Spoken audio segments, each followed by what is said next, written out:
Assalamualaikum warahmatullahi wabarakatuh. Selamat datang teman-teman di channel Belajar Islam, channel yang mengulas seputar keilmuan terkait Islam serta membahas cerita inspiratif sahabat Rasulullah SAW. Di video kali ini saya akan membahas salah satu sejarah Islam di mana Rasulullah SAW memasuki satu kota dan berdakwah. Bukannya disambut baik, Rasulullah SAW malah dicaci hingga dilempari batu. Namun bukannya marah, dengan kebaikan hati Rasulullah SAW berdoa agar masyarakat tersebut diberikan hidayah oleh Allah.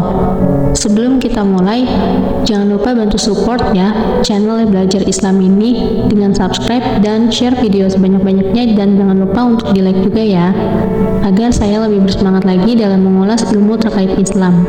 Baik, tanpa berlama-lama lagi, bisa disimak langsung saja video sejarah Islam.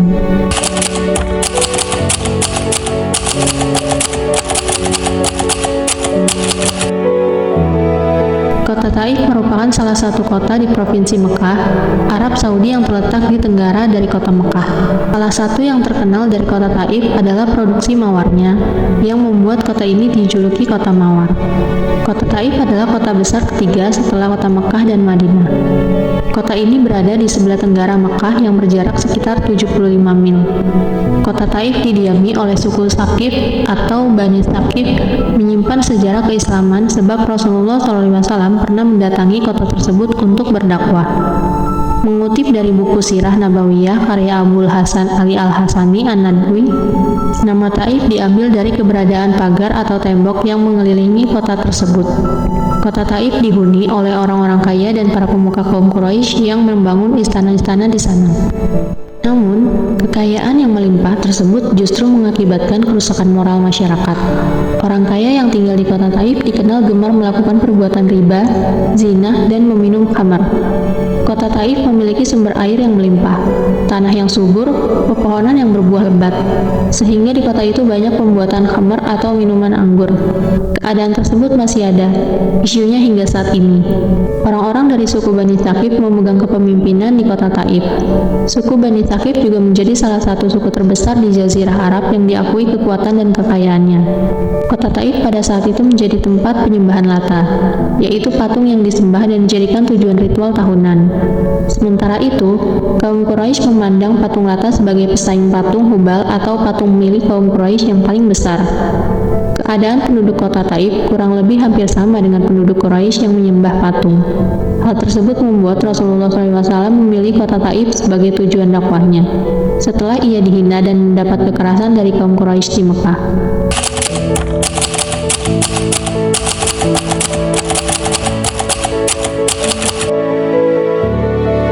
Majni Muhammad Asy-Syahawi menceritakan sebuah riwayat dari Muhammad bin Jubair bin Mut'im mengenai kisah dakwah Rasulullah SAW di Taif. Diceritakan bahwa kesabaran Nabi Muhammad SAW selalu diuji. Pada awalnya, Nabi SAW mendapatkan ujian harus berpindah dari orang yang begitu berarti dalam hidupnya, yaitu wafatnya sang paman Abu Thalib disusul dengan wafatnya istri tercinta Siti Khadijah. Sepeninggal Abu Thalib, orang-orang Quraisy makin berani menyakiti Rasulullah SAW. Akhirnya beliau pergi ke Taif untuk berdakwah di sana dan ditemani oleh Zaid bin Haritsah radhiyallahu anhu. Peristiwa ini terjadi pada beberapa malam terakhir di bulan Syawal tahun ke-10 kenabian. Alasan Rasulullah SAW memilih Taif sebagai tempat tujuan dakwahnya karena Taif adalah wilayah yang sangat strategis bagi masyarakat Quraisy. Bahkan kaum Quraisy sangat menginginkan wilayah tersebut dapat mereka kuasai. Sebelumnya, mereka telah mencoba untuk melakukan hal itu. Bahkan, mereka melompat ke lembah Wajh. Hal demikian lantaran Taif memiliki sumber daya pertanian yang sangat kaya. Hingga akhirnya orang-orang Saqif takut kepada mereka dan mau bersekutu dengan mereka.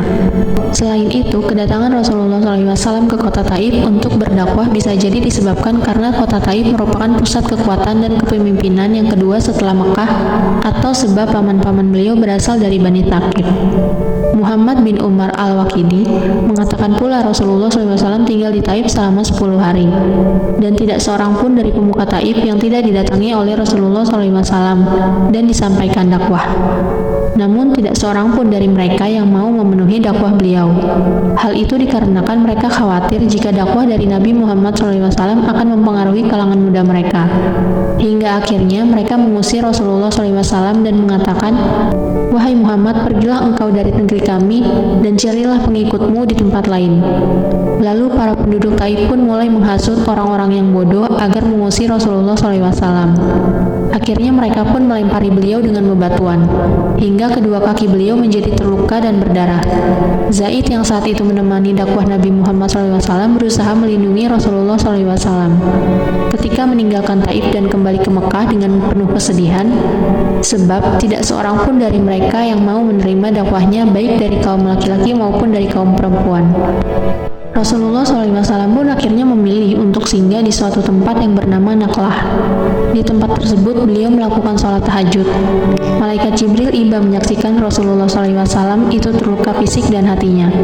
Malaikat Jibril berkata, "Allah mengetahui apa yang terjadi padamu dan orang-orang ini. Allah telah memerintahkan malaikat-malaikat di gunung-gunung untuk menaati perintahmu." Para malaikat penjaga gunung itu berkata, "Wahai Muhammad, sesungguhnya Allah telah mendengar perkataan kaummu terhadapmu.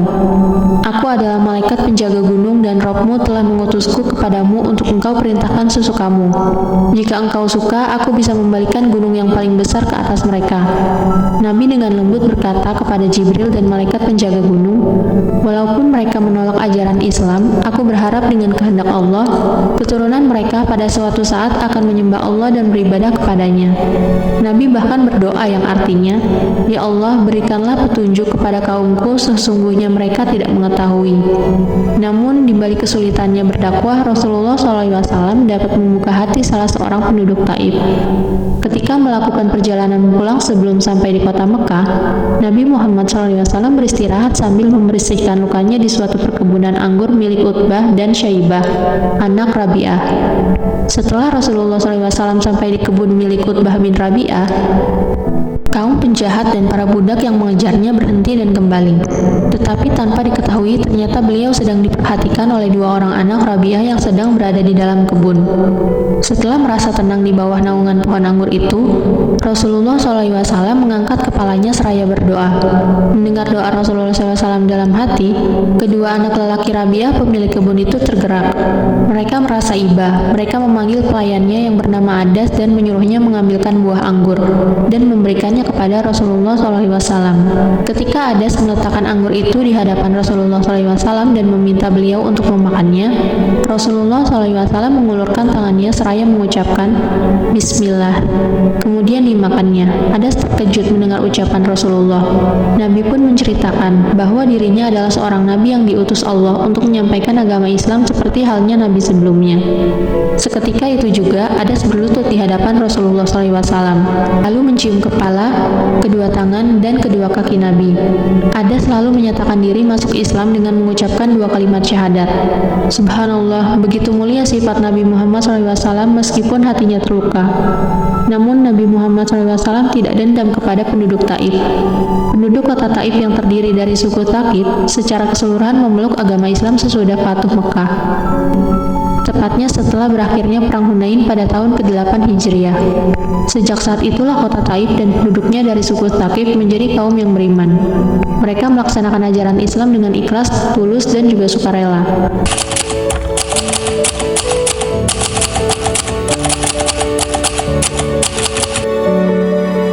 Jalanan dari Mekah ke Taif memerlukan waktu kira-kira 2 jam perjalanan menggunakan bus.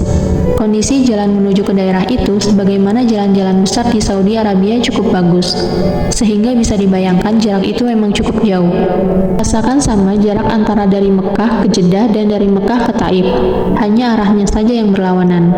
Keterangan ini untuk menggambarkan betapa beratnya Nabi Muhammad SAW harus berjalan sejauh itu untuk berdakwah dan ternyata disambut dengan kekerasan.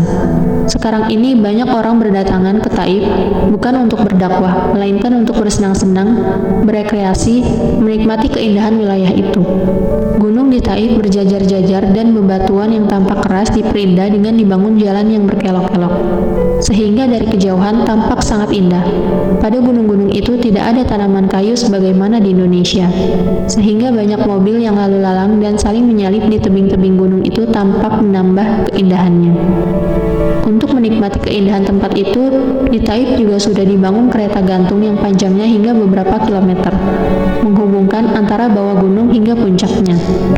Melihat Taif sekarang tentu sangat berbeda dari Taif pada zaman dulu di masa kehidupan Rasulullah SAW. Sekarang ini tempat itu telah berhasil diperindah dengan berbagai macam fasilitas rekreasi. Mulai dari adanya jalan luas di tebing-tebing gunung, bermacam tanaman bunga, pertokoan, dan lain-lain. Sangat berbeda dari sekarang. Dulu pada zaman Rasulullah SAW sebenarnya Taif juga telah diperindah, yaitu dengan mengajak para penduduknya memeluk Islam. Keindahan hati dari menjalankan ajaran Rasulullah SAW sesungguhnya tidak kalah dibanding dengan pemandangan yang dibuat melalui teknologi sekarang ini. Itu tadi kisah sejarah Islam di mana menggambarkan beratnya Rasulullah SAW dalam berdakwah untuk menyebarkan agama yang suci ini, belum lagi penolakan dan perlakuan yang diterima Rasulullah SAW. Dalam implementasi di dunia saat ini, patutnya kita bersyukur karena sudah dimudahkan dalam menyebarkan dakwah-dakwah yang berlandaskan kebaikan.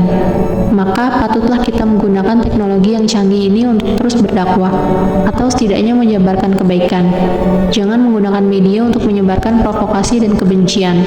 Semoga kita bisa selalu bijaksana dalam menyikapi kehidupan ini. Baik, cukup sekian dari saya. Semoga video ini bermanfaat. Jangan lupa juga untuk dilihat video yang lainnya ya seputar Islam di channel ini.